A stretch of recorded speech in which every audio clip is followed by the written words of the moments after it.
আপনারা দেখছেন Dhaka Beijing express. Channel 24 ও China media গ্রুপের যৌথ আয়োজনে থাকছে চীন ও বাংলাদেশের নানা খবর। এই বিশ্বে দুর্দান্ত গতিতে এগিয়ে চলা দেশ চীন। প্রযুক্তি ও সংস্কৃতিতে ক্রমাগত বিশ্ব দরবারে ছাপ ফেলছে দেশটি। দেখছে অভিন্ন এক ভবিষ্যতের স্বপ্ন। বাংলাদেশের সাথে চীনের বন্ধুত্বের পথ চলা 5 দশকের। দুই দেশের দ্বিপাক্ষিক সম্পর্কের নানা খাতে এগিয়ে চলার গল্প বলবো আমরা, তুলে ধরব সংস্কৃতির নানা দিক। দর্শক, স্বাগত জানাচ্ছি আমি রাউজে জাবিদা ঐশী। দ্রুত গতির ট্রেনের প্রযুক্তিগত উন্নয়নে বরাবরই গুরুত্ব দিয়ে আসছে চীন। 2035 সাল পর্যন্ত একটি সুনির্দিষ্ট পরিকল্পনাও নির্ধারণ করছে সংশ্লিষ্ট দপ্তর। নিজ দেশে এই প্রযুক্তি সীমাবদ্ধ না রেখে বিশ্বের একাধিক দেশের সাথে কাজ করছে চীন। বিস্তারিত জানাচ্ছেন আমাদের বেইজিংয়ের প্রতিনিধি আলেমুল হক।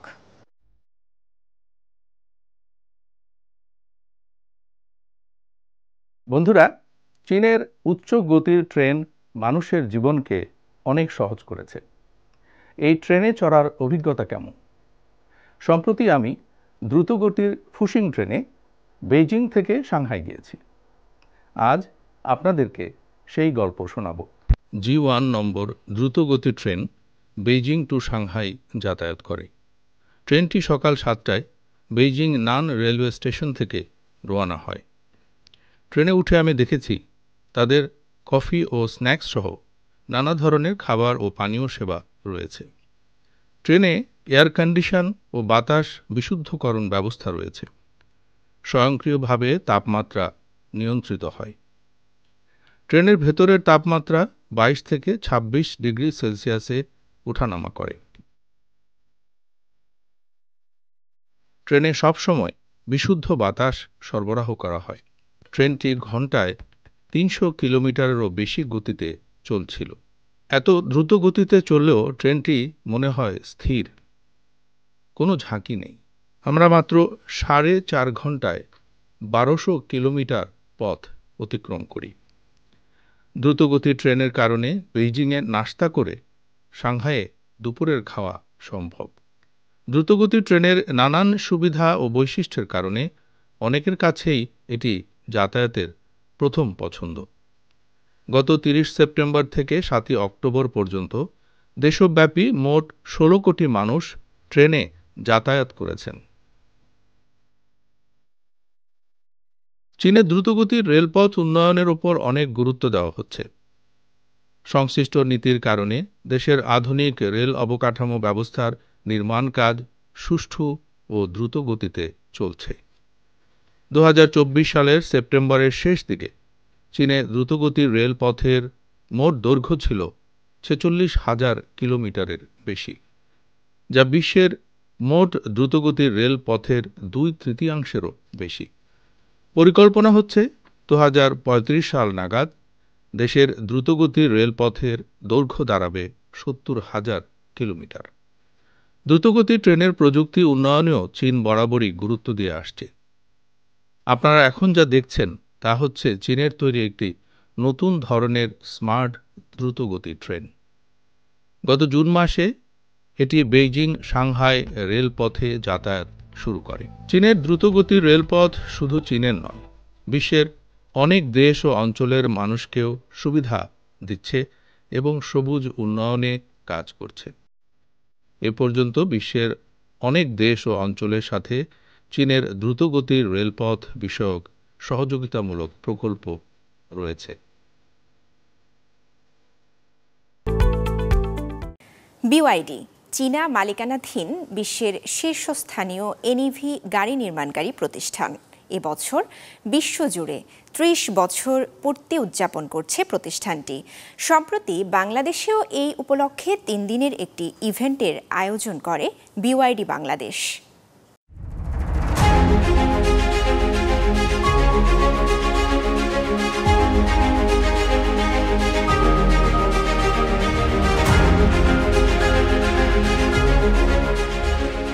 প্রচলিত একটি প্রবাদ আছে, যদি তুমি স্বপ্ন দেখো তবেই তুমি তা অর্জন করতে পারবে।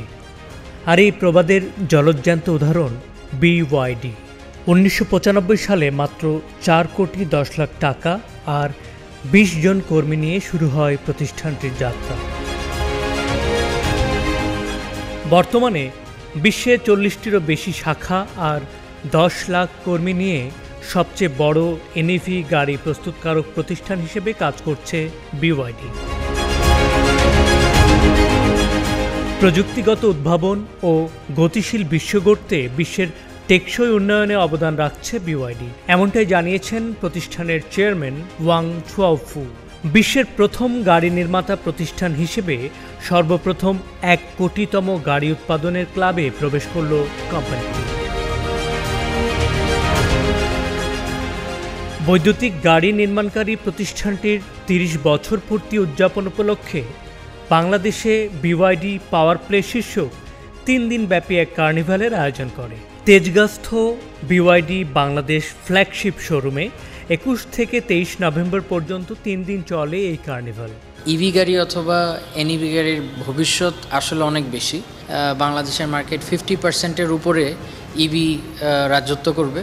সেটা খালি আমরা না, আরও অনেকেই আসবে। অনেক মার্কেটেই অনেক ব্র্যান্ডই এই মার্কেটে আসতেছে ইভি নিয়ে। আমরা পৃথিবীটাকে সবাই সমষ্টিগতভাবে চেষ্টা করছি কুলার, মানে 1 ডিগ্রি বেশি ঠান্ডা করার জন্য। লাইফের ভারসাম্য একটা ডিফিকাল্টি টাইম দিয়ে যাচ্ছে আমাদের। সবার জন্য উন্মুক্ত এই কার্নিভালে অতিথিরা BYD গাড়ি টেস্ট ড্রাইভ করার সুযোগ পান। অত্যাধুনিক প্রযুক্তি, নান্দনিক ইন্টেরিয়র ও LED-র সন্নিবেশে প্রিমিয়াম কোয়ালিটির গাড়িগুলো দেখেন দর্শনার্থীরা। এতে বাংলাদেশের ক্রেতাদের জন্য টেকসই যোগাযোগ, বিক্রয়োত্তর সেবা এবং অনন্য অভিজ্ঞতার বিষয়টি উঠে আসে। এদেশের বাজারে BYD সিল ও অ্যাটো 3 দুটি মডেলের 4টি সংস্করণ পাওয়া যাচ্ছে। কর্তৃপক্ষ জানিয়েছে আগামী বছরের মধ্যে এর সঙ্গে যুক্ত হবে আরও কয়েকটি মডেল। 1994 সাল থেকে আমরা প্রথম ব্যাটারি ইন্ডাস্ট্রিতে যাই এবং রিচার্জেবল ব্যাটারি ম্যানুফ্যাকচারিং শুরু করি আমরা 1995 সাল থেকে, লং ব্যাক। এবং 1996 সাল থেকে কিন্তু আমরা লিথিয়াম আয়ন যে ব্যাটারি আছে সেই ব্যাটারি ম্যানুফ্যাকচারিং শুরু করি। 1994 সাল থেকে 2024 সাল পর্যন্ত আজ পর্যন্ত আমরা 10 million new energy vehicle roll on করেছি। বাংলাদেশেও আমরা খুব ভালো রেসপন্স পাচ্ছি। BYD সংশ্লিষ্টরা বলছেন কার্বন নিঃসরণ কমিয়ে সবার জন্য বাসযোগ্য পৃথিবী গড়ে তুলতে কাজ করে যাচ্ছে প্রতিষ্ঠানটি। এছাড়া কৃত্রিম বুদ্ধিমত্তাকে অটোমেটেড সিস্টেমের সঙ্গে যুক্ত করে বড় বিনিয়োগ করতে যাচ্ছে বলে জানিয়েছে সংশ্লিষ্টরা। চীনের কয়েক প্রদেশে শুরু হয়েছে শীতের আমেজ। নভেম্বর থেকে দেশটিতে শীতকাল শুরু হলেও এরই মধ্যে বাতাসে যেন শীতের বারতা। বিশেষ করে তুষারপাতে ঢেকে গেছে উত্তর পূর্বাঞ্চল।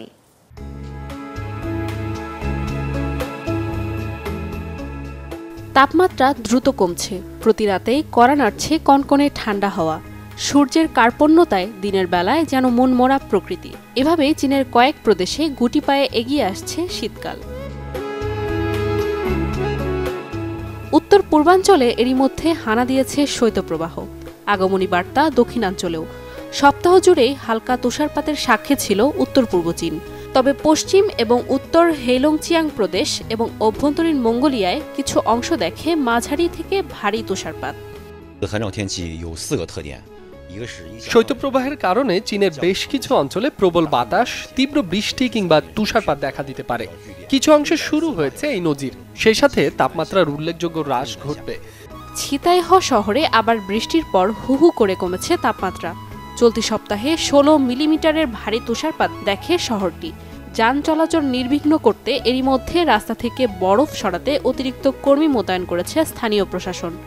একই অবস্থা পার্শ্ববর্তী হেইও সিটিতেও। শীত সম্পূর্ণ থাবা বসানোর আগেই হেইলংজিয়াংয়ের গ্রামে গ্রামে যাচ্ছেন কৃষি বিশেষজ্ঞরা। কৃষকদের দিচ্ছেন বিভিন্ন নির্দেশনা, জানছেন তাদের সুবিধা অসুবিধা। তুষারপাতের ফলে চীনের শানসি প্রদেশের এক্সপ্রেসওয়েগুলিতে ট্রাফিক নিয়ন্ত্রণে নেওয়া হয়েছে বিশেষ সতর্কতা। যে কোনো দুর্ঘটনা এড়াতে বদ্ধপরিকর স্থানীয় প্রশাসন। প্রধান সড়কগুলোয় বাড়ানো হয়েছে ট্রাফিক পুলিশের টহল। বৃষ্টি ও তুষারপাতে রাস্তা হয়ে যায় পিচ্ছিল। আর এ কারণেই বাড়ে সড়ক দুর্ঘটনার সংখ্যা। এবছর এসব দুর্ঘটনা কমাতে চায় চীন, ফলে নেওয়া হয়েছে বিভিন্ন সতর্কতা। শীতকালীন পর্যটন এবং খেলাধুলার উন্মাদনায় উদ্ভাসিত চীনের বিভিন্ন অঞ্চল। প্রকৃতির পরিবর্তন চীনের কিছু অঞ্চলকে আশ্চর্য ভূমিতে পরিণত করে। শুভ্র তুষার আচ্ছাদিত প্রকৃতির এমন শ্বাসরুদ্ধকর দৃশ্য দেখতে প্রতি বছর দেশি বিদেশি পর্যটকদের ঢল নামে দেশটিতে। চমৎকার দৃশ্য উপভোগ এবং শীতকালীন খেলাধুলার সুযোগ তাদের আনন্দকে কয়েক গুণ বাড়িয়ে দেয়। চীনের শীতকালীন পর্যটন মানে উৎসবের আমেজ। 2022 সালের বেইজিং শীতকালীন অলিম্পিকের পর খেলাধুলায় ব্যাপকভাবে আগ্রহ বেড়েছে চীনা তরুণদের। মৌসুম শুরুর সঙ্গে সঙ্গে স্কি রিসোর্ট এবং অন্যান্য শীতকালীন ক্রীড়া ক্ষেত্রগুলো জমজমাট হয়ে উঠেছে। উষ্ণ দক্ষিণাঞ্চলের স্কি এলাকায় শীতকালীন খেলার অনন্য রোমাঞ্চ উপভোগ করতে ছুটে আসেন দর্শক। শীতকালীন খেলাধুলা উত্তর পশ্চিম চীনের সিনচিয়াং উইগুর স্বায়ত্তশাসিত অঞ্চলের পর্যটন বাজারকে আরও চাঙ্গা করে তোলে। মৌসুম শুরুর পর 17 নভেম্বর থেকে এই অঞ্চলের আলতায়ে প্রিফেকচারের জনপ্রিয় স্কি রিসোর্টগুলো সাধারণ মানুষের জন্য উন্মুক্ত করে দেওয়া হয়েছে।